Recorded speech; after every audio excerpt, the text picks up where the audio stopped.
محمد اور آل محمد۔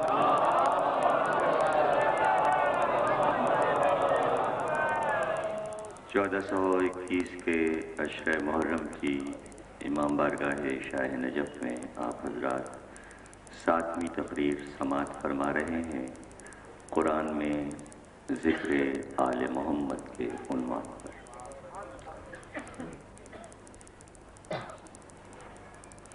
ہم شکر گزار ہیں آپ کے کہ آپ نے بہت توجہ کے ساتھ ہمارے اس عنوان کو سراہا اور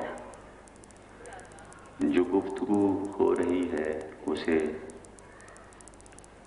خوشی سب سے زیادہ اس بات کی ہوئی ہے اس برس کہ سب سے زیادہ تعداد میں نوجوانوں اور بچوں نے ہماری مجالس تمام عزاخانوں میں، اور خدا نظر بس سے بچائے آل ابا، ملیر اور مارٹن روڈ میں وہ نوجوان جو زیادہ تر ہمیشہ ماتم میں مصروف رہتے تھے، ان کو ہم دیکھ رہے ہیں کہ خاصی تعداد میں، بزرگوں سے زیادہ تعداد میں نوجوان شریک ہو رہے ہیں، اور ہم اسے اپنی بہت بڑی کامیابی سمجھتے ہیں کہ ماتم واجب ہے، ضروری ہے، اور ہم خود ماتمدار ہیں، ماتم پسند ہیں، ماتم کرتے ہیں۔ آپ تو کھڑے ہو کے جلوس میں ماتم کرتے ہیں، ہم تو ممبر پہ ماتم کرتے ہیں۔ ہم نے تو روایت ہی بدل دی، یعنی ممبر پہ کبھی ماتم نہیں ہوا، ہم نے ممبر پہ بھی ماتم کی بنیاد رکھ دی ہے، یہاں بھی اور پنجاب میں بھی، کہ جب ماتم ممبر پہ آ جائے تو ماتم کو کون ختم کر سکتا ہے؟ بہت سے لوگوں کے یہ باتیں سمجھ میں نہیں آتی، یہ بھی خطابت کا حصہ ہیں کہ ہم ممبر پہ کیوں ماتم کرواتے ہیں، اس لیے کہ ہمیشہ ماتم کی مخالفت ممبر سے ہوتی رہی ہے، تو ہم نے ماتم پہ ممبر کو لا کے یہ بتا دیا کہ یہاں سے بھی نہیں رکے گا، یہاں سے بھی نہیں رکے گا، قما کا ہو یا زنجیر کا ہو یا ہاتھ کا ماتم ہو، ماتم ماتم ہے، حسین کا ماتم ہے۔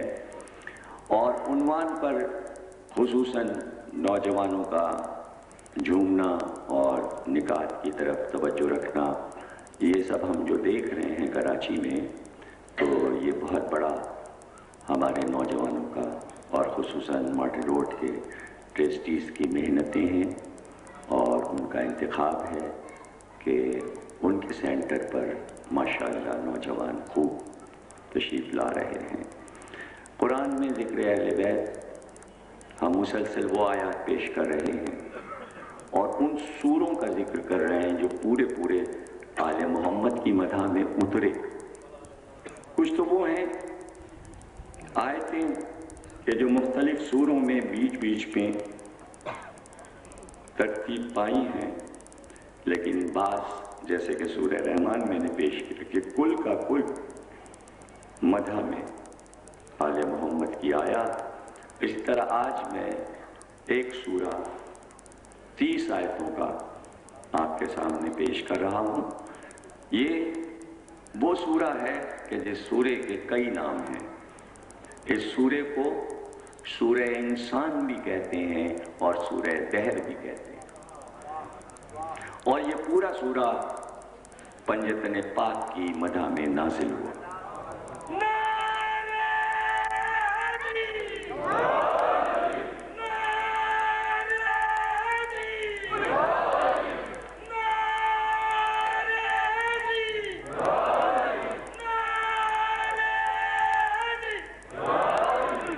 اس سورے میں خصوصاً دو حصے اس طرح ہیں کہ جو عمل آل محمد نے کیا تھا، پہلے اس عمل کا بیان کیا گیا کہ وہ کیا کام کرتے ہیں، اس کے بعد ان کی مدح کی گئی کہ ہم اس کام پر، اللہ کہہ رہا ہے ہم ان کے اس کام پر ان کے مدح خواں ہیں، اور اس کے بعد اعلان کیا گیا کہ ہم نے انہیں اس کام کے انعام میں کیا کیا عطا کر دیا۔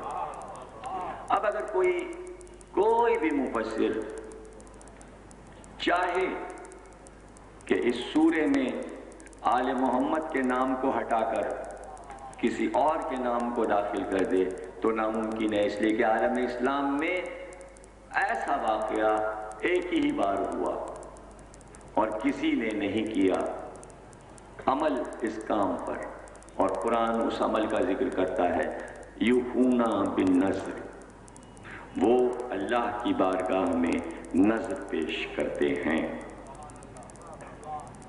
نذر پیش کرتے ہیں۔ جب یہ آیت شروع ہوتی ہے اس واقعے کو لیے ہوئے، اور جب لفظ نذر آتا ہے تو یہیں سے ذہن جاگنے لگتا ہے کہ جو لوگ نذر و نیاز کے خلاف ہیں، کیا انہوں نے قرآن نہیں پڑھا؟ انہوں نے قرآن نہیں پڑھا کہ اللہ ان لوگوں کو کس طرح محبت کے ساتھ تعریف کے جملوں سے یاد کر رہا ہے، آیات سے یاد کر رہا ہے کہ وہ اللہ کی بارگاہ میں نذر مانتے بھی ہیں، نذر گزارتے بھی ہیں، نذر دیتے بھی ہیں۔ اور یاد رکھیے کہ نذر کے لیے ایک لفظ ہے، اور وہ لفظ ہم نے ایجاد کیا ہے، آپ نے ایجاد کیا ہے۔ آپ یہ نہیں کہتے ہمارے گھر آئیے گا نذر کھا لیجئے گا، بھائی ہمارے گھر تشریف لائیے گا نذر چکھ لیجئے گا۔ نذر کھائی نہیں جاتی، نذر چکھی جاتی ہے۔ بھائی یہ باریکی ہے، یہ باریکی ہے۔ کھانا اور ٹھوسنا اور ہے، چکھنا اور ہے۔ اب کوئی یہ اگر کہے آپ سے کہ چکھنا تم نے ایجاد کیا، نذر قرآن میں تھا، تو چکھنا بھی قرآن سے دکھاؤ، تو کل نفس ذائقۃ الموت، ہر نفس کو موت کا مزہ چکھائیں گے، کھلائیں گے نہیں۔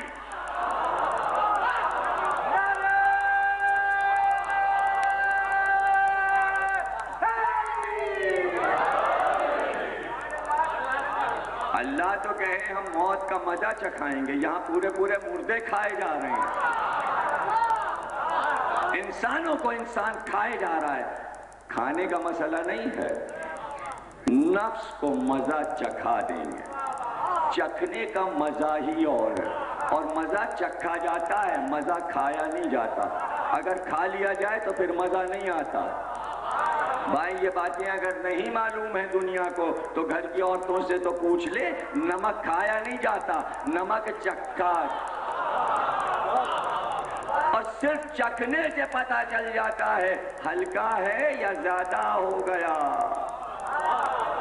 بعض چیزیں چکھ کر ہی پتہ چلتی ہیں۔ تو یہ جملہ قیمتی دے رہا ہوں، نذر کھانے سے کوئی فائدہ نہیں، چکھنے سے اللہ کیا پتہ لگاتا ہے۔ اگر کھا لو تو پھر وہ پتہ نہیں چلے گا، نذر چکھنے سے اللہ نیت کا پتہ۔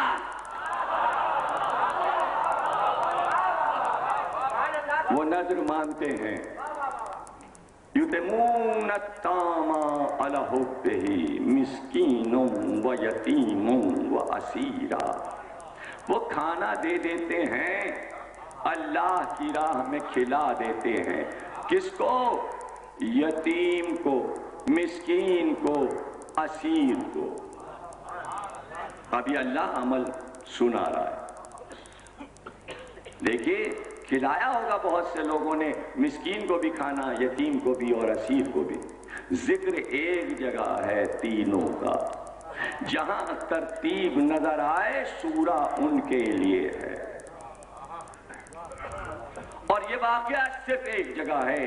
حد یہ ہے کہ تفہیم القرآن میں عبداللہ ابن عباس مفسر قرآن کے حوالے سے مولانا مودودی کو بھی لکھنا پڑا، اور کوئی عربی، فارسی، اردو کا مفسر ایسا نہیں جس نے ان آیات کی روشنی میں اہل بیت کا یہ واقعہ نہ لکھا۔ سب کو لکھنا پڑا، ہر ایک کو لکھنا پڑا، اس لیے کہ کھانا ان تینوں کو کسی نے نہیں کھلایا ایک وقت میں، لگاتار 3 دن۔ یتیم آیا، مسکین آیا، اسیر آیا۔ پہلے دن مسکین آیا، پھر یتیم آیا، پھر اسیر آیا، اور بعد واقعہ اس کا پس منظر جو مفسرین نے لکھا کہ حسن اور حسین شدید بیمار ہوئے، بخار آیا اور فاقوں کی وجہ سے نٹھال ہو گئے، یعنی چل نہیں پا رہے تھے، اتنے نٹھال تھے، اپنے پیروں پر چل نہیں پا رہے تھے۔ حضور دیکھنے کے لیے آئے، تشریف لائے عیادت کے لیے، تو چلتے وقت علی اور فاطمہ کو مخاطب کر کے کہا کہ یہ نظر مانو کہ بچے صحت یاب ہوں گے تو تم لوگ 3 روزے اللہ کی راہ میں رکھو گے، وہ روزے جو واجب ہیں رسول نے بتایا، اس کے علاوہ منتی روزے بھی ہوتے ہیں۔ 7 تاریخ سے ہمارے یہاں منتیں شروع ہو جاتی ہیں، لوگ کہتے ہیں بدعت ہے، منت ماننا تو قرآن میں ہے، اور رسول کہہ رہے ہیں کہ منت مانو، روزوں کی منت مانو۔ دونوں نے نیت کر لی، منت مان لی کہ بچے صحت یاب ہو جائیں گے تو ہم 3 دن مسلسل روزے رکھیں۔ جب یہ نیت حکم رسول سے مولا کائنات اور شہزادی کونین نے کی تو بچوں نے بھی منت مان لی، حسن اور حسین نے بھی یہ منت نانا کے کہنے سے کہ ہم بھی 3 روزے رکھیں گے، حالانکہ ان کی صحت یابی کے لیے منت مانی جا رہی تھی، لیکن بچے وہی بچے ہوتے ہیں جو ماں باپ کے نقش قدم پر چلے، اور اس طرح سیرت کی تعمیر ہوتی ہے۔ سورہ دہر یہ بتا رہا ہے کہ بچوں کو اپنے ماں باپ کے نقش قدم پہ کیسے چلنا چاہیے، جو عمل ماں باپ کریں وہی عمل بچے کریں۔ اور جب بچوں نے منت مانی تو گھر کی کنیز فضہ نے بھی منت مان لی۔ دیکھیے رسول نے یہ نہیں کہا کہ ہم بھی منت مانتے ہیں اور تم بھی منت مانو، تم منت مانو، اور تم میں علی، فاطمہ، حسن، حسین اور فضہ 5 آدمی آ گئے۔ رسول نے اپنے کو الگ رکھا، اس عمل میں اپنے کو الگ رکھا، کہہ کر چلے گئے۔ یہاں تیاری ہوئی کہ روزے رکھے جائیں گے تو علی گئے، مزدوری کی، اس سے جو رقم آئی اس سے جو خرید کے آئے اس حساب سے کہ 3 دن کی روٹیاں کافی ہو جائیں روزے کے افطار کے لیے۔ جو آئے، بی بی نے اسے چکی میں پیسا، جو آٹا پسا اس کے 3 برابر حصے کیے گئے کہ 1 دن کا روزہ اس حصے سے افطار ہوگا، 1 دن کا روزہ اس سے، 1 دن کا روزہ اس سے۔ پہلا روزہ رکھا گیا اور جو پہلا حصہ مقرر تھا کل روٹیاں اس کی پکیں 5، اس حصے میں اتنے آٹے میں 5 روٹیاں پکی۔ جب افطار کا وقت آیا تو 1 روٹی سب کے حصے میں آئی، 1 روٹی علی کے سامنے آئی، 1 جناب فاطمہ، 1 امام حسن، 1 امام حسین، 1 فضہ۔ روٹیاں رکھ کے بیٹھے تھے افطار کرنے کے لیے کہ روٹی اور نمک سے افطار کریں گے، اور سامنے آپ پورے بھر کے رکھ لیے گئے تھے پانی کے کہ یہ روٹی کھا کر ہم پانی پئیں گے۔ کہ ایسے میں دروازے پر ایک مسکین نے آواز دی، اے اہل بیت نبوت، ہم بھوکے ہیں، ہم بھوکے ہیں۔ سب نے ایک دوسرے کا چہرہ دیکھا، افطار کا وقت بالکل قریب تھا کہ اب افطار کریں اور نوالا توڑیں کہ سائل کی آواز آئی، مسکین نے پکارا۔ علی اٹھے، اپنی روٹی لے کر دروازے پہ گئے، اسے روٹی دیا، چلا جا، روٹی مل گئی، اب چلا جا۔ کچھ نہیں سمجھ رہے بھائی، مجلس ذرا سا ویسے سنا کیجیے نا کہ میں سنا بھی تو سکوں۔ میں مسلسل تقریریں کرتا بس چلا آتا ہوں، آپ کو کیا پتا کہ کیسے بس لفظ سے لفظ جڑے ہیں، ایک ممبر سے اترے دوسرے ممبر پہ بیٹھے، فضائل مسائل فضائل مسائل۔ تو آپ ذرا سا ہمارا خیال بھی تو کیا کریں کہ بیچارہ یہ بھی تو مسکین ہے۔ ہم آپ سے کیا مانگیں گے؟ روٹی۔ آل محمد کے ماننے والے ہیں، اجی روٹی نہ دیجئے دانت تو دے دیجئے۔ ہم روٹی کے بھوکے نہیں ہیں، ہم دانت کے بھوکے ہیں۔ صلوات پڑھیے۔ اور یہ اپنے لیے نہیں مانگتے، یہ آپ کو معلوم ہے دانت کا مسئلہ بھی ذرا سا سمجھ لیجئے، بہت سے لوگ ہلتے ہی نہیں اپنی جگہ سے کہ ہم اس مردے کی تعریف کیوں کریں۔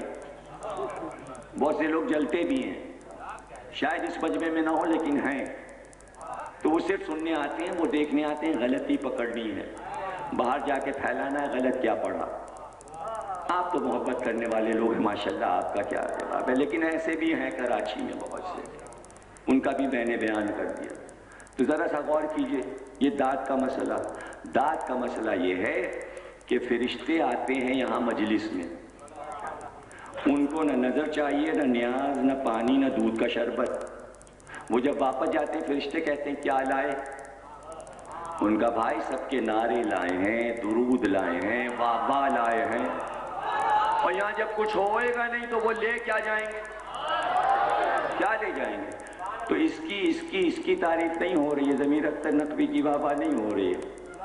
یہ فرشتے آپ کی آواز کو پسند کرتے ہیں، کہتے ہیں ہمیں آل محمد کے چاہنے والوں کی آوازیں پسند ہیں، اور آواز کبھی فنا نہیں ہوتی۔ آپ کو سائنس کا کچھ پتہ نہیں ہے، آواز فضا میں اوپر کی طرف چلتی جاتی ہے، ایسے ٹیپ ریکارڈر بنائے جا رہے ہیں کہ خلا میں جتنی آوازیں ہزاروں برس کی سب کو ریکارڈ کیا جائے۔ تو بھائی جب سائنسداں ریکارڈ کرے ساری آوازیں خلا کی اور اس کے ٹیپ ریکارڈر جو کھلیں تو سب گھبرا جائیں، اما اس میں بابا کے علاوہ، نعرہ حیدری کے علاوہ، درود کے علاوہ کچھ ہے ہی نہیں، خلا میں ہے کیا؟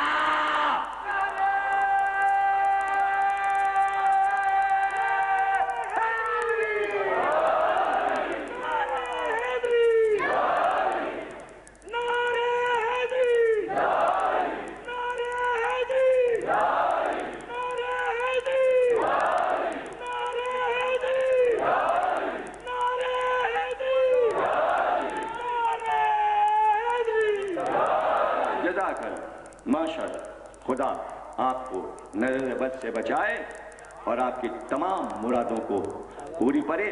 جو شان ہے سننے کی ذکر اہل بیت اسی طرح سنیے، اور اتنے جاگتے رہیں کہ مجمع کو اپنے قبرستان کا بھی نہ بنائیے گا۔ آپ جاگتے ہوئے لوگ ہیں، روشن دماغ لوگ ہیں، اور رات ہو یا دن یا آدھی رات آپ کو اس کی پرواہ نہیں ہوتی۔ جب دبستان کھل جائے ذکر آل محمد کا تو بلبلیں چہکنے لگتی ہیں دبستان میں، پھر چمن میں سوا شور نعرہ علی کے کچھ سنائی نہیں دیتا۔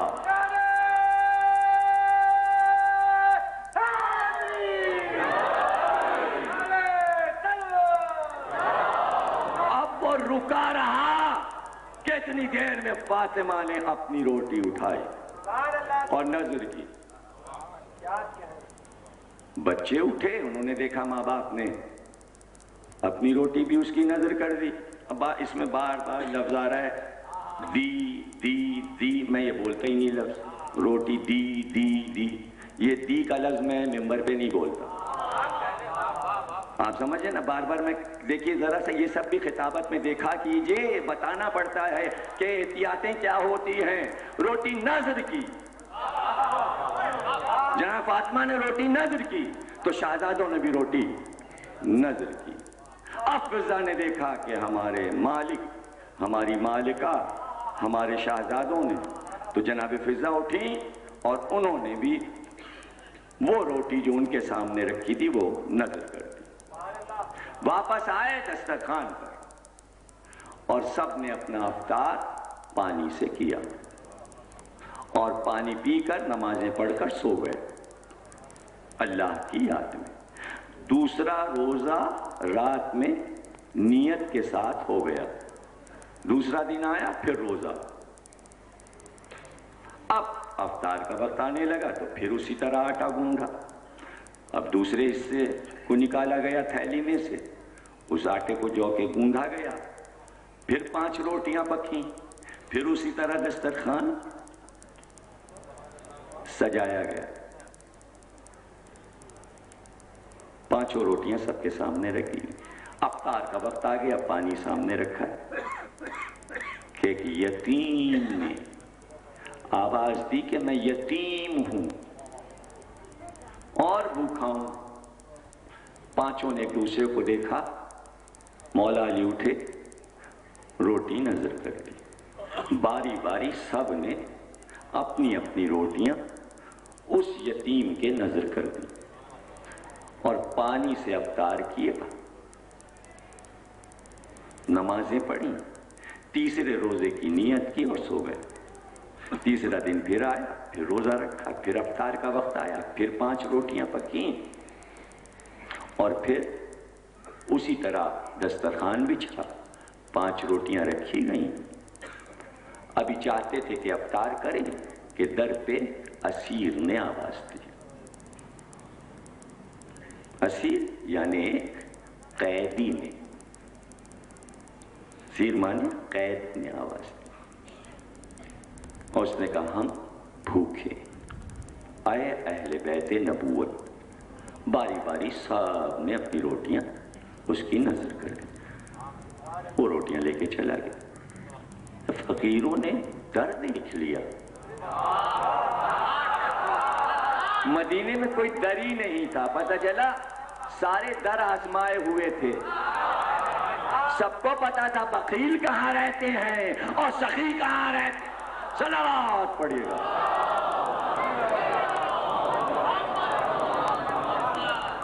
اب ذرا ذہن میں رکھیے گا، روٹیاں کتنی ہوئیں؟ 5 ایک دن، 5 ایک دن، 5 ایک دن، کل ہوئیں 15 روٹیاں۔ 15 روٹیاں وہاں پہنچی، وہاں پہنچی سورہ دہر یہ فلسفہ بھی بتاتا ہے کہ روٹی تم یہاں عنایت کر رہے ہو فقیر کو، پہنچ وہاں رہی ہیں، اس لیے کہ سورہ میں یہ اعلان ہوا کہ تمہاری روٹیاں ہم تک پہنچیں، تم نے جو نظر دی ہم کو وہ مل گئی، تم نے جو کچھ راہ خدا میں دے دیا وہ ہم تک پہنچا۔ اب سمجھ میں آیا آپ کے کہ جو آپ نظر دیتے ہیں روٹیاں رکھ کر حاضری میں یا فاتح میں، تو لوگ کہتے ہیں اما یہ کیا وہاں پہنچ رہا ہے؟ اللہ کہہ رہا ہے کھا یہاں کوئی رہا ہے، پہنچ وہاں رہا ہے۔ اس لیے لوگ فاتح کا، نظر کا، نیاز کا فلسفہ اب تک نہیں سمجھے۔ جب تک سورہ دہر نہیں سمجھیں گے، نظر و نیاز و فاتحہ اور حاضری سمجھ میں نہیں آئے گا۔ یہ سب قرآن میں ہے، حدیثوں کی بات نہیں ہے۔ اللہ کہہ رہا ہے، ہم قبول کرتے ہیں۔ روٹی کھا رہا ہے فقیر، مسکین، یتیم، اسیر، اللہ کہہ رہا ہے پہنچ رہا ہے ہم تک۔ اچھا اللہ کو کیا ضرورت ہے کہ وہ ثواب وہاں تک پہنچے؟ کیسی عجیب بات ہے کہ اللہ کہہ رہا ہے وہ سب کچھ پہنچ گیا یہاں۔ پہنچنے کا ثبوت، آپ نے خط بھیجا، اب آپ انتظار میں، پتہ نہیں پہنچا کہ نہیں پہنچا، کہ پہنچا کہ نہیں پہنچا۔ جواب میں خط آیا، پہلا جملہ آپ کا خط ملا، شکریہ۔ آپ خوش ہو گئے، ارے بھائی ڈاک کا گڑبڑ تھا، یہ تھا، اتنے پیسے، اتنے ٹکٹ لگے تھے، 15 روپے میں، 20 روپے میں ہم نے امریکہ یا لندن یا ہندوستان، چلو خیریت بھی معلوم ہوئی، جواب بھی آیا، اطمینان ہو گیا نا آپ کو، چلو خط پہنچ گیا۔ 15 روٹیاں انہوں نے بھیجی، انہیں کوئی پریشانی نہیں تھی کہ پہنچی یا نہیں پہنچی، لیکن فوراً جواب آیا۔ جواب میں ملک آیا 30 آیتوں کا سورہ لے کر، سورہ دہر لے کر، جسے حلاتا بھی کہتے ہیں، ان آیات کو آیائے ابرار بھی کہتے ہیں، سورہ انسان لے کر، یعنی سورہ انسان نام رکھ کر بتایا گیا انسان وہ ہے جو اپنی روٹیاں اٹھا کر بھوکوں کو دے دے، اور ایسے انسانوں کے جواب میں ہم آیتیں اتارا کرتے۔ حالتا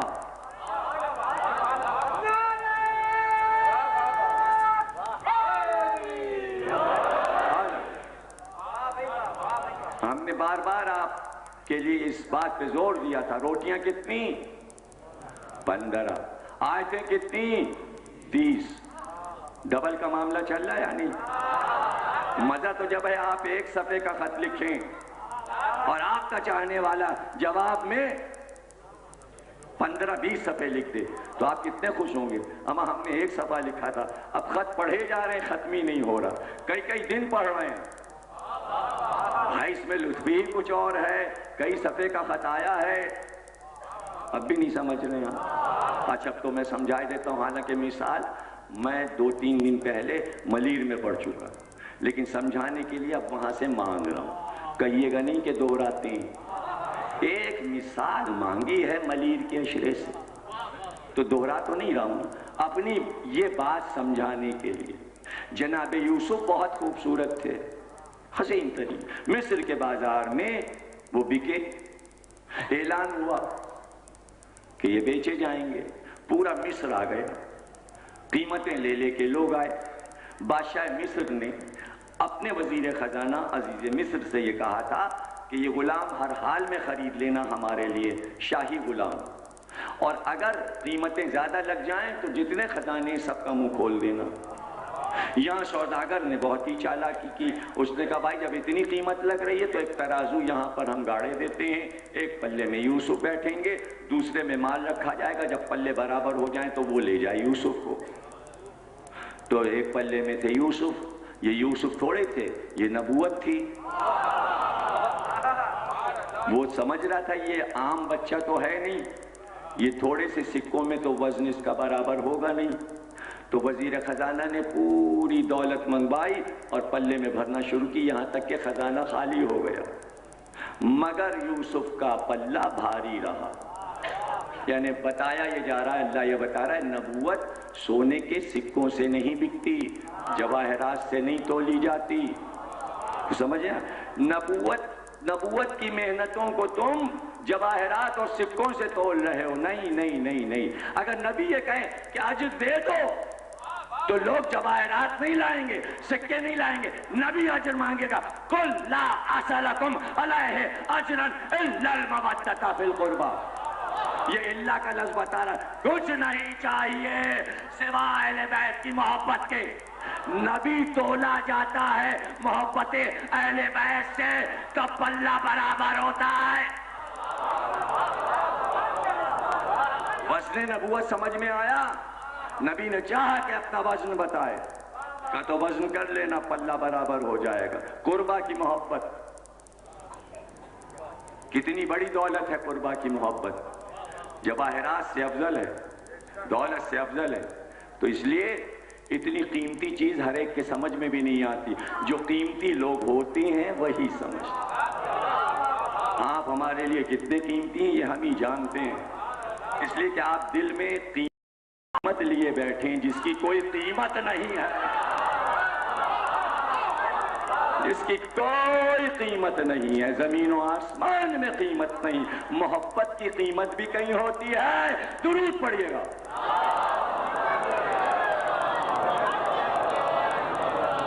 یوسف بیٹھے ہوئے تماشا دیکھتے رہے، کہا ذرا قلم اور کاغذ لاؤ۔ مصر کی پوری امت کھڑی تھی، ایک نبی نے کہا قلم اور کاغذ لاؤ، اگر نہ دیں تو کیا ہو؟ نبی کو قلم اور کاغذ نہ دیں تو کیا ہو؟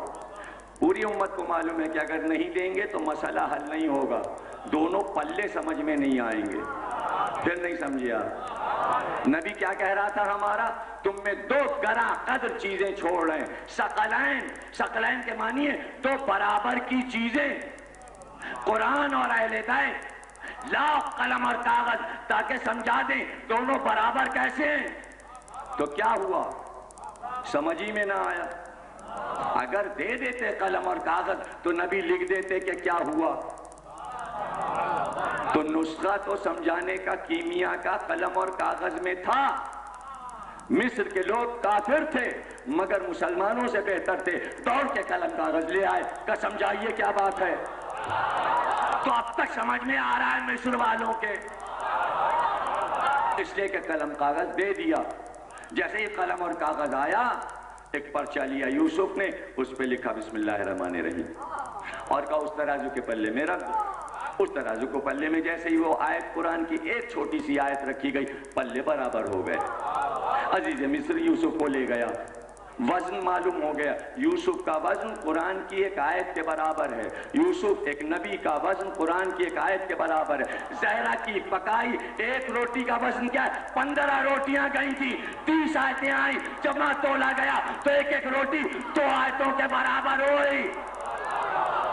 جب زہرا کے ہاتھ کی ایک روٹی قرآن کی، ایک روٹی قرآن کی 2 آیتوں کا وزن رکھتی ہے، تو خود یہ لوگ کیا وزن رکھتے ہیں؟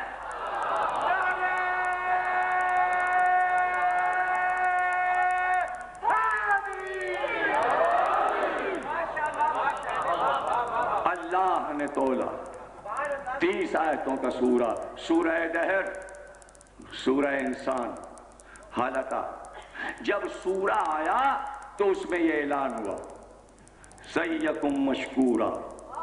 اللہ نے کیا کہا؟ ہم تمہارے شکر گزار ہیں۔ ساری دنیا اللہ کا شکریہ ادا کرتی ہے، اللہ آل محمد کا شکریہ ادا کرتا ہے۔ قرآن میں ہے، حدیث میں نہیں۔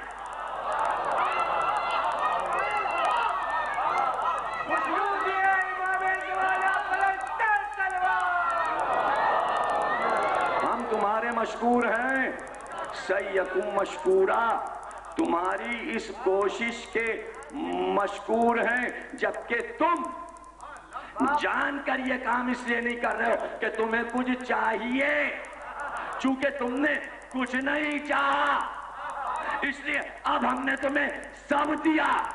یہ حریر کا لباس، یہ جنت کا چمن، اعلان ہوا۔ اب سورہ دہر میں نے بتایا تھا 2 حصے ہیں، ایک میں عمل، ایک میں انعام۔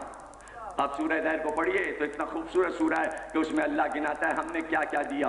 جنت میں جو کچھ ہے، جو کچھ ہے جنت میں، ساری نعمتیں گنوائی کہ جنت میں کیا کیا ہے، سب تمہیں دے دیا، یہ بھی دیا، یہ بھی دیا، یہ بھی دیا، لیکن جنت کی ہر نعمت کا ذکر کیا لیکن حور کا ذکر نہ کیا۔ امام صادق سے پوچھا گیا کہ جنت کی ہر نعمت اللہ نے دے کر ذکر کر دیا لیکن حور کے بارے میں کچھ نہ بتایا۔ کہا یہ کیسے ہو سکتا تھا کہ سورہ دہر میں فاطمہ زہرا کی مدح تھی، ان کے سامنے کسی حور کا تذکرہ کیا جاتا؟ یہ شہزادی کا ادب کیا ہے اللہ نے کہ حور کا ذکر زہرا کے سامنے نہیں ہوتا۔ درود پڑھیے، جتنے چاہے درود پڑھیے۔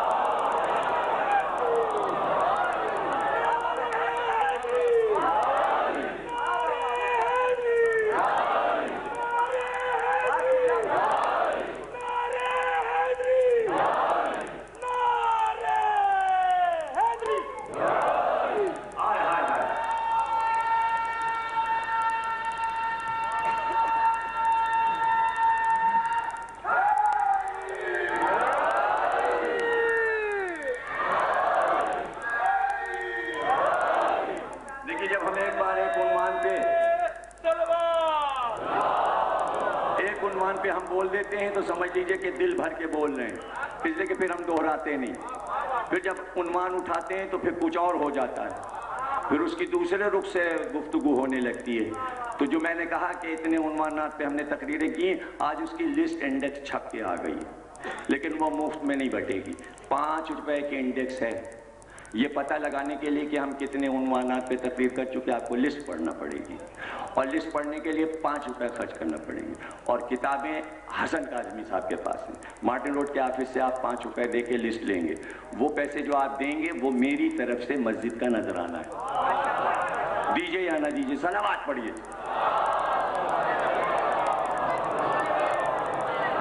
آپ کا ڈبل فائدہ ہوگا، ثواب کا ثواب، اور لسٹ پتہ چل جائے گی میں کون کون سے عنوان پڑھ چکا ہوں، جبکہ ابھی پہلی قسط آئی ہے، ابھی کمپیوٹر پہ لسٹیں بن رہی ہیں، اس کے بعد دوسری پہ تیسری پہ چوتھی، اور اس طرح سارے عنوانات اور اشرے سب سامنے آتے جائیں گے۔ یعنی پچھلے سال تک کے سارے اشرے جو ہم نے پڑھے سب کی لسٹیں اس میں موجود ہیں، آپ کو سب پتہ چل جائے گا۔ اس میں نمبر پڑے ہیں، اس نمبر کے مطابق جب آپ نمبر بتائیں گے تو کمپیوٹر آپ کو بتائے گا یہ کہاں ہے، لسٹ کمپیوٹر پہ۔ اور آپ لسٹ کو دیکھ سکتے ہیں. اب اس وقت ہم آئے ابرار پڑھ رہے ہیں قرآن میں. اب پڑھ رہے ہیں, اب ہم کیف میں ہیں, سن لیجئے, اس لیے کہ دوبارہ جب ہم پڑھیں گے تو عنوان بدلا ہوا ہوگا, اس لیے ایسے سنیے کہ سن لیجئے, کچھ بچے نا, بچے گا تو 5 اور کر دوں گا کہیں میں جا کے, اس کا کیا فائدہ ہوگا؟ آپ کو کیا ملے گا؟ 1 ملے گی. آپ کوشش یہ کیجئے کہ 5 ایک میں سما جائیں. 5 تقریریں میں یہیں 1 ہی 15 منٹ میں دے کے آپ کو چلا جاؤں. حالانکہ واقعہ ختم ہو گیا, سورہ ختم ہو گیا. آپ سوچ رہے ہوں گے اب آگے کیا پڑھیں گے؟ موضوع تو اب شروع ہو رہا ہے. یہ تو تمہید تھی بھائی, تمہید, یہ تو تمہید تھی. حضور آئے, تشریف لائے, 3 روزے پورے ہوئے, سورہ دہر پڑھتے ہوئے آئے, بچے سے احتیاب ہوئے اور جنت سے پھل آئے, کھانے کو آیا کہ تم نے افطار نہیں کیا, اب یہ کھانا آج سے تمہارا. انار اور سیب اور ساری نعمتیں آئیں, اور جنت کی ہر نعمت تمہیں دے دی. جب دل چاہو جو چیز منگا لو, چاہے کپڑے منگوا لو, چاہے انار منگوا لو, چاہے انگور منگوا لو, چاہے سیب منگوا لو, چاہے فرشتوں کو خدمت کے لیے بلوا لو, بھائی سب تمہیں دے دیا. اب جاگیر تمہاری ہے, جاگیر تمہاری ہے. لیکن سورہ آتا اور اللہ عادل ہے.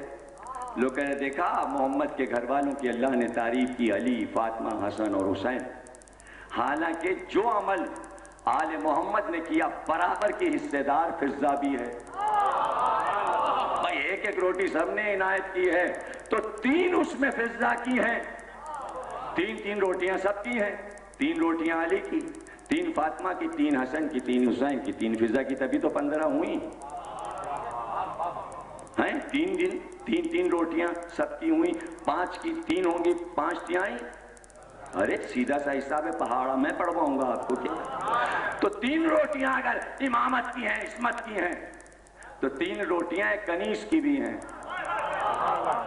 اس لیے پورے سورہ دہر میں نہ علی کا نام لیا, نہ فاطمہ کا نام لیا, نہ حسن کا نام لیا, نہ حسین کا. اب سورہ دہر کو غور سے پڑھیے گا, 3 جگہ نام لیا تو فضہ کا, فضہ فضہ فضہ, 3 بار سورہ دہر میں فضہ آیا ہے. فضہ کے معنی ہے چاندی. ہم نے تمہیں فضہ دے دیا, ہم تمہیں چاندی کے کنگن پہنائیں گے. یوں کیا فضہ کا ذکر. کوئی یہ نہ سمجھے کہ اسلام میں کنیز کو کمتر سمجھا جاتا ہے. ارے تمہارے ذکر کی کیا ضرورت ہے, قرآن تو پورا تمہارا ہے. اس کا دل چھوٹا نہ ہو, اس لیے اس کا نام لیں. تمہارے نام ہوں گے تو لوگ نام نکال کے اپنے رکھ دیں گے.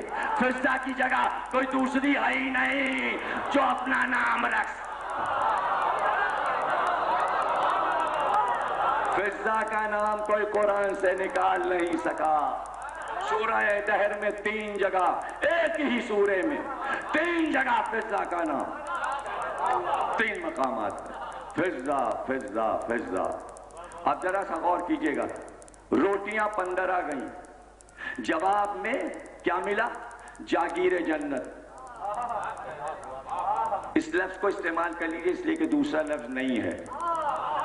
اور روٹیوں کو کہہ دیجئے 15 سکے. 15 دیے سکے, جاگیر جنت خرید لیا. سودا ہو گیا نا. اچھا, ایک میں اور 4 آدمی مجمع سے اٹھے اور 3 روپے سب ملے. 3 روپے میرے. کتنے ہوئے؟ 15 روپے. 15 روپے میں کوئی چیز خریدیں تو جو چیز خریدی جائے گی اس کا حصے دار میں بھی ہوں گا اور وہ 4 آدمی بھی ہوں گے. اب وہ چیز جب خرچ کی جائے گی تو 4 کے دستخط لیے جائیں گے. اگر میرے بغیر 4 نے استعمال کر لیا تو میں دعوے دار ہو جاؤں گا, اجی 3 روپے تو میرے بھی تھے, میرے اجازت کے بغیر یہ کام ہوا کیسے؟ جاگیر جنت 15 سکوں سے خریدی گئی. برابر کے حصے دار کتنے ہیں؟ 5. علی, فاطمہ, حسن, حسین اور فضہ. اس لیے نبی نے اپنے کو الگ کیا تھا. کچھ نہیں سمجھے آپ. نبی نے اپنے کو ہٹایا جاگیر جنت کسی اور کو دے کر کہ خریدا انہوں نے, اب ہم سے نہ مانگنا, ان 5 سے مانگنا.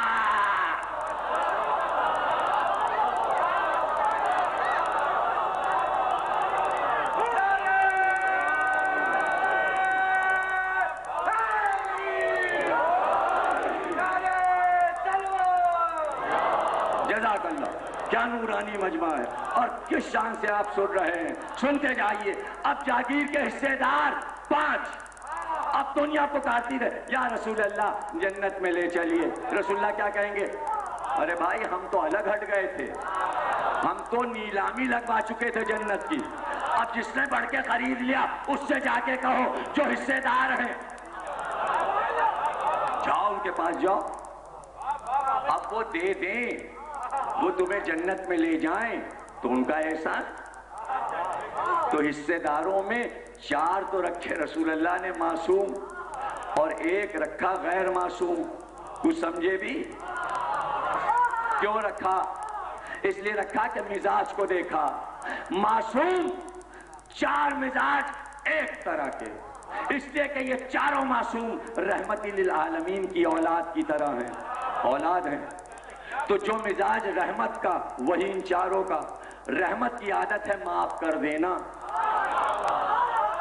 تو اگر جنت کا دعوے دار کوئی ایسا ہو جو دشمن فاطمہ ہو, دشمن علی ہو, اور وہ پہنچے جنت دے دو, تو علی کہیں گے جاؤ معاف کر دیا, فاطمہ کہیں جاؤ معاف کر دیا, حسن کہیں جاؤ معاف کر دیا, حسین کہیں جاؤ. فضا کہے گی ہم نے معاف نہیں کیا.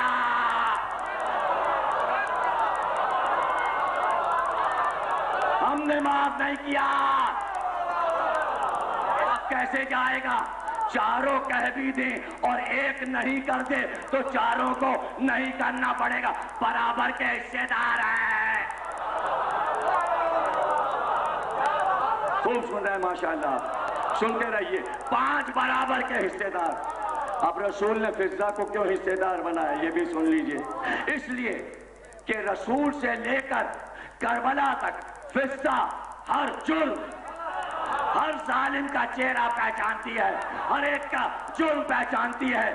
فضا جانتی ہے رسول کا جنازہ کون چھوڑ کے گئے, فضا جانتی ہے صحرا کا دروازہ کس نے جلایا, فضا جانتی ہے علی کے سر پہ ضربت کس نے لگائی, فضا جانتی ہے حسن کو زہر کس نے دیا, فضا جانتی ہے کربلا میں علی اکبر, قاسم اور محمد, علی اصغر کا قاتل کون. یہ سب آئے یا رسول اللہ جنت میں جانے دیجئے. فضا کہنے یا رسول اللہ ہم انہیں جانتے ہیں یہ ظالم ہے, یہ جنت میں نہیں جا سکتے. قرض ابن علی کی ادائیگی مشکل ہے, قرض ابن علی کی ادائیگی. قدرت کو پھر ادھارنا لینا پڑے کہیں, جنت تو کچھ نہیں. مجھے ڈر ہے کہ روز حج اللہ تو اپنا حج نہ دینا پڑے کہیں. جزاک اللہ.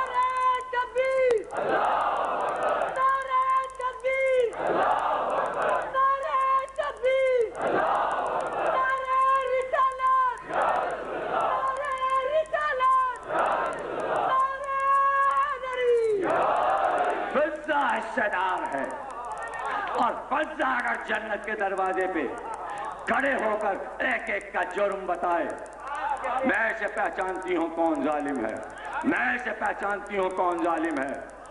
اب اعلان کر رہی ہے فضا, تو چاروں فضا کے کہنے پر تو ٹھیک کہتی ہے. فضا معاف کرے گی؟ نہیں, میں معصوم نہیں ہوں, میں رحمت کی بیٹی نہیں ہوں, اور یہ جرم ایسے ہیں کہ معاف نہیں ہو سکتے. لے لو جنت تو جانے. ارے فضا کے بغیر جنت کا پتہ نہیں ہلتا. جب کنیز ایسی ہے تو شہزادی کیسی ہے, پھر مولا کیسا ہوگا. تو اب سن لو کہ کنیز کیسی ہے. یوں ہی نہیں انتخاب ہو گیا کہ کسی ایسے ہی ایرے غیرے کو جنت کا مالک بنا دیا جائے. تم یہ سوچ رہے ہوگے کہ فضا اتنی بڑی چیز ہو گئی کہ جنت کی جاگیر میں حصے دار بن جائے پنجتن پاک اور امامت کے ساتھ. تو ذرا اس کا حصہ تو سنو, حصہ سنو. آئی تھی تو کس طرح آئی تھی؟ واقعہ یہ ہے, امام ابو حنیفہ رحمۃ اللہ علیہ لکھتے ہیں تسبیح فاطمہ کے ذیل میں کہ تسبیح فاطمہ کہاں سے آئی، تو فرماتے ہیں کہ اس روایت کی راویہ ہیں حضرت ام المومنین حضرت عائشہ رضی اللہ تعالیٰ عنہ، اور وہ فرماتی ہیں کہ ایک دن رسول خدا میرے یہاں مہمان تھے، لیکن گھر پہ تشریف فرمانا تھے، علی اور فاطمہ آئے، تو میں نے رسول اللہ جب آئے تو میں نے کہا آج دونوں آپ کی بیٹی اور داماد ملنے آئے تھے لیکن آپ تشریف فرمانا تھے۔ فرماتی ہیں کہ یہ سنتے ہی رسول خدا الٹے قدم واپس گئے اور جا کر کہا علی فاطمہ تم لوگ آئے تھے، کیا بات تھی؟ تو فرمایا جناب سیدہ نے کہ کچھ کنیزیں آپ کے پاس آئی ہیں، ان میں سے ایک کنیز دے دیجیے۔ تو حضرت علی نے فرمایا ہاں، فاطمہ کے ہاتھ میں گٹے پڑ گئے کام کر کر کے، چکی بھی پیستی ہیں، جھاڑو بھی دیتی ہیں، برتن بھی دھوتی ہیں، بچوں کو بھی کھلاتی ہیں، کپڑے بھی دھوتی ہیں، اس لیے اگر ایک کنیز مل جائے تو آدھے آدھے کام تقسیم ہو جائیں تو فاطمہ کے کام کم ہو جائیں۔ تو آپ نے فرمایا کہ ہم اس وقت کنیز نہیں دے سکتے، اس لیے کہ جو کنیزیں آئی ہیں ہم انہیں بیچ کر یا آزاد کر کے اس رقم سے اصحاب صفہ کی مدد کریں گے۔ ہاں البتہ ایسا ہے علی اور فاطمہ ہم تمہیں ایک تسبیح بتائے دیتے ہیں، تم وہ پڑھا کرو، 34 بار اللہ اکبر، 33 بار الحمدللہ، 33 بار سبحان اللہ۔ کچھ سمجھے؟ یعنی تسبیح جو دی وہ کنیز کے برابر ہے، یا کنیز لے لو یا تسبیح لے لو، کچھ سمجھ رہے نا؟ 7 ہجری میں بعد فتح خیبر پھر کنیزیں آئیں تو رسول اللہ خود آئے کہ ہم نے تمہاری کنیز کا انتخاب کیا ہے، ایک کنیز کا انتخاب کیا ہے، اور وہ حبش کی رہنے والی ہے، بعض نے کہا سندھ کی رہنے والی ہے، اور شاہی خاندان سے اس کا نام ہے میمونہ، ہم تمہاری نظر کرتے ہیں۔ یعنی اتنے دن انتظار ہوا کہ وہ کنیز آ جائے جو تسبیح کے برابر ہو۔ اللہ اکبر، الحمدللہ، سبحان اللہ۔ ایسی کنیز تو ہو کہ جو 40 برس قرآن سے کہتی رہے الحمدللہ، سبحان اللہ، اللہ اکبر، قرآن کی تلاوت کرے اور پورا قرآن اس کو یاد ہو۔ یہ چاہ رہے تھے رسول اللہ کہ ایسی کنیز۔ وہ میمونہ آ گئی گھر میں، چونکہ شاہی خاندان کی تھی، اس زمانے کا دستور تھا کہ دنیا میں جہاں کہیں بھی شاہی خاندان تھے ان کو ہر علم سکھایا جاتا تھا، انہیں فلسفہ منطق سب پڑھایا جاتا تھا، تو اس میں کیمسٹری، آج کا کیمسٹری اور پرانا کیمیا کا علم سکھایا جاتا تھا، وہ علم بھی اس کو آتا تھا۔ روز وہ دیکھتی تھی فاقے ہو رہے ہیں، فاقے ہو رہے ہیں، بچے بھی فاقے کر رہے ہیں، روٹی گھر میں نہیں ہے، کھانے کو نہیں ہے، تو وہ کیمیا گر تھی، کیمسٹری آتی تھی، تو اس کو چاندی بنانا آتی تھی، تو وہ بازار گئی، تھوڑا سا تانبا لائی، تھوڑا سا شورا لائی، اس چونکہ سے چاندی بنانی آتی تھی، وہ سب چیزیں ملا کر اس نے گلا کر چاندی بنا لی، اور چاندی بنا کر مولا علی کے پاس لائی اور کہنے مولا علی یہ چاندی میں نے بنائی ہے، یہ بازار میں بکوا دیجیے تاکہ اس کی رقم سے کچھ آٹا آئے تو بچوں کو کھانا کھلایا جائے۔ کفیزہ تو نے چاندی اچھی بنائی ہے، لیکن اگر فلاں چیز کو اس میں شامل کر کے ذرا زائد کر لیتی تو اچھی چاندی بنتی۔ اب وہ گھبرائی، میمونہ گھبرائی، میمونہ کہنے یا علی کیا آپ کو بھی چاندی بنانا آتی ہے؟ کہ صرف مجھے نہیں، یہ بچہ حسن جو ہے، یہ حسین جو ہے، ان سب کو چاندی بنانا آتی ہے، اور فضا ہمیں بنانا نہیں آتی، ہم جس چیز کو کہتے ہیں چاندی کی ہو جا، سونے کی ہو جا، وہ ہو جاتی ہے، یہاں بنانا نہیں پڑتا۔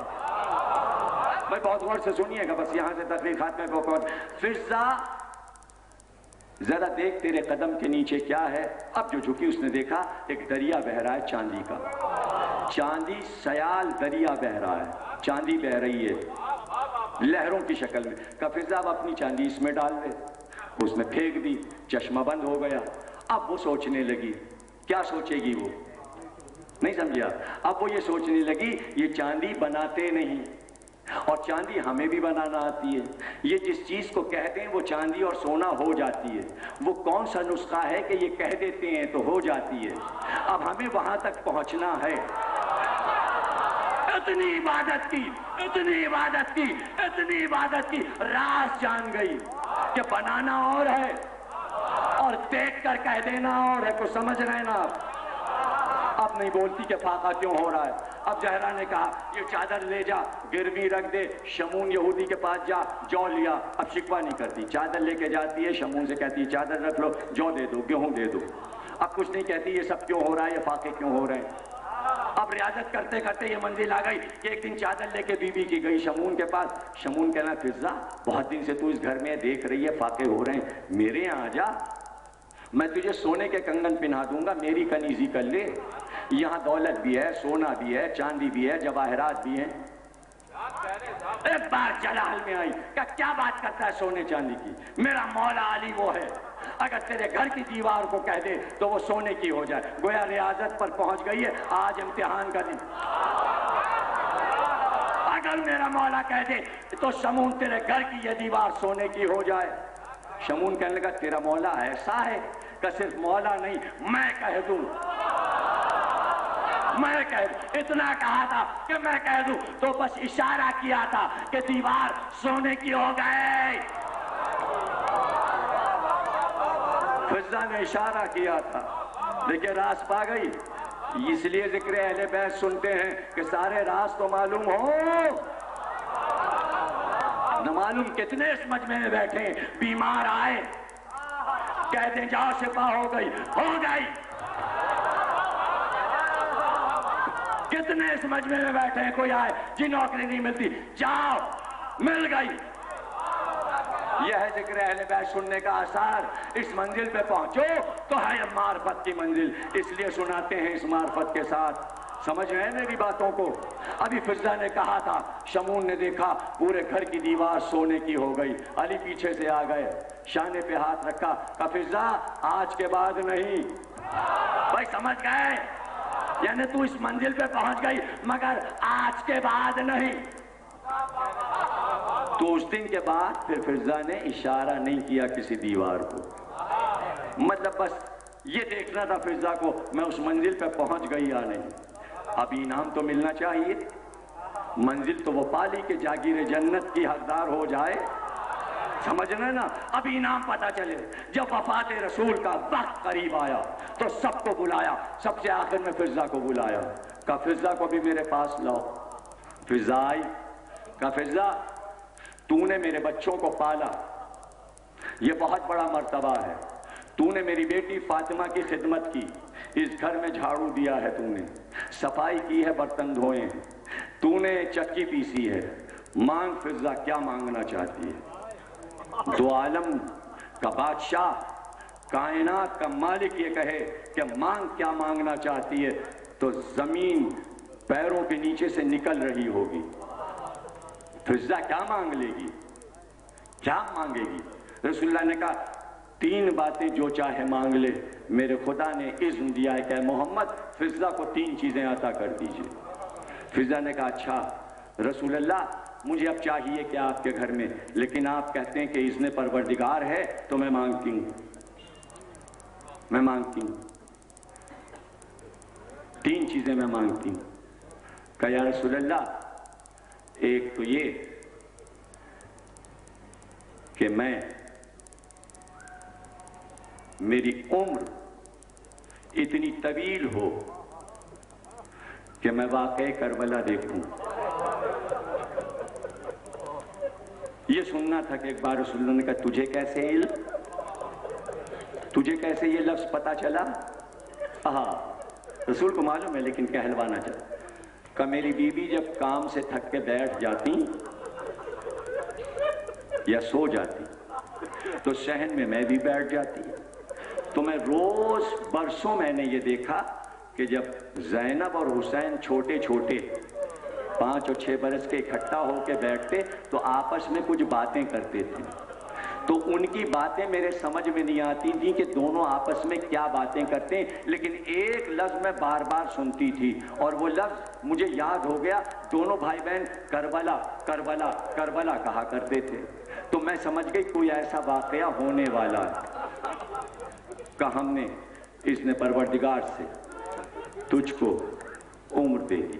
دوسری بات کیا ہے کہ دوسری بات یہ ہے کہ اس واقعے میں میں شریک ہو جاؤں، میں اس واقعے کی حصے دار بن جاؤں، اور تیسری بات یہ کہ اس وقت تک میرے ہاتھ پیروں میں اتنا دم رہے کہ میں اس وقت تک بھی حسین کی اولاد کی خدمت کرتی رہوں۔ رسول خدا نے کہا جا میں نے تینوں باتیں اذن پروردگار سے تجھے عطا کر دی۔ یہ کہہ کر وہ حجرہ نبی سے نکلی تھی کہ ایک صحابی در پہ کھڑے تھے، کہا فضہ یہ تو نے کیا مانگا؟ تجھے تو مانگنے کا سلیقہ نہیں آتا۔ کہا اچھا تم ہوتے تو کیا مانگتے؟ میری جگہ تم ہوتے تو کیا مانگتے؟ کہا میں تو پہلی چیز یہ مانگتا کہ پوری دنیا کی مجھے حکومت دے دیجئے۔ کہ دوسری بات کیا مانگتے؟ کہ دوسری بات ہم یہ مانگتے کہ ہم کو مرنے کے بعد جنت ملے. اور تیسری بات کیا مانگتے؟ کہ تیسری بات یہ مانگتے کہ ہم کو قیامت تک کی عمر ملے, ہمیں کبھی موت نہ آئے. کہا تو یہ تم مانگتے, ہمیں ان تینوں چیزوں کی ضرورت نہیں ہے. کہا کیوں؟ کہا اس لیے کہ جسے تو کہہ رہا ہے پوری دنیا کی شاہی, علی کے چوکھٹ کی غلامی کرنا پوری دنیا کی شاہی ہے. آپ سمجھے, یہ سارے شاہ بیٹھے ہیں, غلام نہیں بیٹھے, اس لیے کہ علی کے در کے غلام ہیں, اور علی کی محبت سے بڑھ کے کوئی دولت نہیں. اور فضا نے کہا لمبی عمر, ان کی محبت میں جو مر جائے وہ ہمیشہ زندہ رہتا ہے, وہ کبھی نہیں مرتا, اس لیے میں لمبی عمر قیامت تک کی مانگ کر کیا کرتی. اور یہ جو تو نے کہا کہ جنت مل جائے, تو زہرا کے گھر کے علاوہ کہیں جنت بھی ہے. جنت تو یہ در ہے جسے زہرا کا در کہتے ہیں. چپ ہو گئے. آپ نے دیکھا فضا نے شعور محبت اہل بیت بتایا کہ محبت اہل بیت کا شعور کیا ہے. تقریر ختم ہو گئی, جو مانگا تھا وہ ملا, کربلا تک آئی. اب آپ سن کر اب فضائل نہ سمجھیے گا, اب اسی کو مصائب سمجھیے گا. حسن کو پالا, حسین کو پالا, چونکہ مانگ لیا تھا تو اس کے بعد زین العابدین کو پالا. زینب و ام کلثوم کو پال چکی تھی تو کبرا اور صغرا اور سکینہ کو بھی پالا. حد یہ ہے علی اکبر کو پالا, اون و محمد کو پالا, حسن کے 13 سال کے بیٹے قاسم کو پالا. اور سنیں گے کیسے پالا. آہا, زمین میں بیٹھ جاتی, کبھی علی اکبر کا سر زانوں پہ رکھتی اور زلفوں میں کنگا کرتی, دوسری طرف قاسم کو لٹا لیتی اور لوریاں دے دے کے سلاتی اور زلفوں پہ ہاتھ پھیرتی جاتی. اکبر و قاسم کو تو نیند آتی تھی جب فضا لوری دیتی تھی. ہائے ہائے, ارے 6 مہینے کے علی اصغر کو بھی لے کر بہلاتی رہی, چاہتی تھی کہ پشتہ پشت تک میں پالوں تو بڑھاپے تک خدمت کرتی رہی. اب ذرا میرے طرف دیکھ کر یہ بتائیے اور سینے پہ ہاتھ رکھیے, جس بی بی نے اتنے اچھے خوبصورت جوانوں کو پالا ہو اور انہی کے لاشیں آ رہے ہوں اور وہی بار بار پردہ اٹھا کر کہتی ہو ارے اب علی اکبر کا لاشا آیا, اب اون محمد کا لاشا آیا, ارے اب قاسم کا لاشا آیا. ارے گود کے کھلائے بچے فضا کے سامنے. جزاک اللہ, جزاک اللہ. جناب اب میں کیا پڑھوں, مہندی نکلنے والی ہے. لوگ پوچھتے ہیں مہندی کیسی؟ ارے مہندی کو سمجھو, مہندی میں 2 رنگ ہیں, سبز اور سرخ. ایک رنگ حسن کا ہے, ایک حسین کا ہے. ارے قاسم 2 بھائیوں کی نشانی ہے, حسن کی بھی نشانی, حسین کی بھی نشانی. یہی تو وجہ ہے کہ جب اذن مانگتے تھے تو چچا کہتا تھا قاسم تمہیں کیسے جانے دوں, ارے بوڑھی نہ ہمیں فرقہ کا کیا عالم ہوگا. اے قاسم تم میرے بھائی حسن کی نشانی ہو. کئی دن سے مسلسل کئی نوجوان بار بار مجھ سے آتے جاتے یہ کہہ رہے ہیں کہ جامع سکتین میں 7ویں تقریر میں آپ نے پچھلے سال ایک روایت پڑھی تھی حضرت قاسم کی, وہ یہاں پڑھ دیجیے. مجھ میں ہمت تو نہیں ہے, لیکن اتنا اصرار ہوا ہے اور اتنے نوجوانوں نے کہا ہے اور بار بار کہا ہے تو میں مجبور ہو گیا ان کی فرمائش پوری کر دوں تاکہ شکوہ نہ رہ جائے. چند جملے ہیں اور آپ سن لیجئے. جب سارے شہیدوں کے سر جدا ہوئے شام غریبہ میں, وہ روایت سنا رہا ہوں, کتاب کا حوالہ دے رہا ہوں, مختار آل محمد کراروی صاحب کی کتاب ہے, ہر دکان پہ ملتی ہے. اس میں یہ روایت کئی کتابوں کے حوالے سے کراروی صاحب نے مختار آل محمد میں یہ روایت لکھی ہے. مقاتل کے حوالے عربی کے انہوں نے دے دیے, اردو کی کتاب ہم نے بتا دی, اس میں پڑھ لیجئے گا. قیامت کی روایت ہے, جب آپ تیران جاتے ہیں تو ایک پہاڑی ہے شمران کی پہاڑی, وہاں ایک سر ہے اور کہتے ہیں قاسم کا سر ہے. اس کی زیارت کو زائرین جاتے ہیں تو جب میں سنتا تھا کہ قاسم کا سر وہاں کیسے پہنچا، جب یہ روایت پڑھی تو سمجھ میں آیا کہ کیا ماجرا تھا۔ وہی ماجرا آپ کو سنا رہے ہیں۔ جب سارے قافلے رخصت ہونے لگے، سارے قبیلے ابن زیاد سے انعام لے لے کے رخصت ہونے لگے، تو بعض قبیلوں نے یہ کہا کہ فلاں شہید نے ہمارے قبیلے کے اتنے آدمی مارے ہیں، یہ سر ہم کو دے دو، یہ سر ہم کو دے دو۔ تو بعض قبیلے سر مانگ لے گئے۔ جب شمر کا قبیلہ چلنے لگا اور ارزق کا قبیلہ چلنے لگا تو یہ سب رے کے رہنے والے تھے، شمران کے۔ تو انہوں نے یہ کہا کہ یہ جو 14 سال کا بچہ حسین کا بھتیجا تھا، اس کا سر، قاسم کا سر ہمیں دے دو، اس لیے کہ اس نے ہمارے قبیلے کے کئی سو آدمی مارے ہیں۔ ابن زیاد نے انعام میں وہ سر قاسم ان لوگوں کو دے دیا۔ تقریر ختم ہو گئی۔ 2 جملے ہیں، ماتم کیجیے گا اور مہندی ابھی برآمد ہوگی۔ قبیلے والے وہ سر لے گئے اور ایک بی بی، اس کا نام زیتون ہے، جو راویہ ہے نا عورت، اس عورت کا نام زیتون ہے، وہ اس قبیلے کی عورت ہے۔ وہ عورت کہتی ہے کہ ہمارے قبیلے والے جب واپس آئے تو ایک سر اپنے ساتھ لائے، لیکن جب میں نے وہ سر دیکھا تو وہ زلفیں، وہ چاند سا چہرہ، اتنا حسین چہرہ ہم نے کبھی نہیں دیکھا تھا، اور چہرے سے پتہ چلتا تھا بہت کم سن بچہ ہے، بہت کم سن بچہ ہے۔ تو میں قبیلے والوں سے کہتی تھی ارے یہ سر کیوں لائے ہو، لاش کے ساتھ دفن کیوں نہ کر دیا؟ زیتون کہتی ہے ایک دن میں رونے لگی اس سر کو دیکھ کر، اور میں نے کہا ارے جب یہ سر تم نے کاٹا ہوگا تو اس کی ماں کا کیا عالم ہوا ہوگا۔ اب وہی عورت بیان کرتی ہے کہ کئی دن گزر گئے، میں یہ دیکھتی تھی کہ جب آدھی رات آتی تو میرے قبیلے کے لوگ گھر سے نکل کے جو مکانات بنے تھے تو بیچ میں ایک میدان تھا، اس میں جایا کرتے، اور جب جاتے تھے تو بڑی بڑی لکڑیاں ہاتھ میں لیے ہوئے جاتے۔ تو میں روز سوچتی تھی یہ کہاں آدھی رات کو جاتے ہیں، یہ کہاں آدھی رات کو جاتے ہیں۔ ایک دن میں ان کے پیچھے پیچھے چلی، اس میں میرا شوہر بھی تھا۔ جب میں اس میدان میں پہنچی تو میں نے دیکھا کہ سب لکڑیاں لے کر قبیلے میں گھوڑے پہ بیٹھ گئے اور ہاتھ میں لکڑیاں لے لی، اور ایک سوار آیا اور وہی قاسم کا سر خوبصورت سا لا کر میدان میں پھینک دیا۔ گھوڑے دوڑنے لگے اور ان لکڑیوں سے قاسم کا سر، اللہ ماں لاش پامال ہوئی، اور یہاں ام فروا کا لاش، حسن کا لاش، ہائے پامال کربلا، قاسم۔ دیکھیے ماتم نہ رکے، بیچ میں کوئی اعلان نہ ہو، ماجد رضا مہندی پڑھیں گے اور پھر مہندی آئے گی۔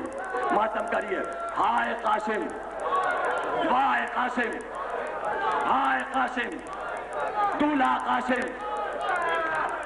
ماتم کر، ماتم کھڑے ہو جائیں، کھڑے ہو جائیں۔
میں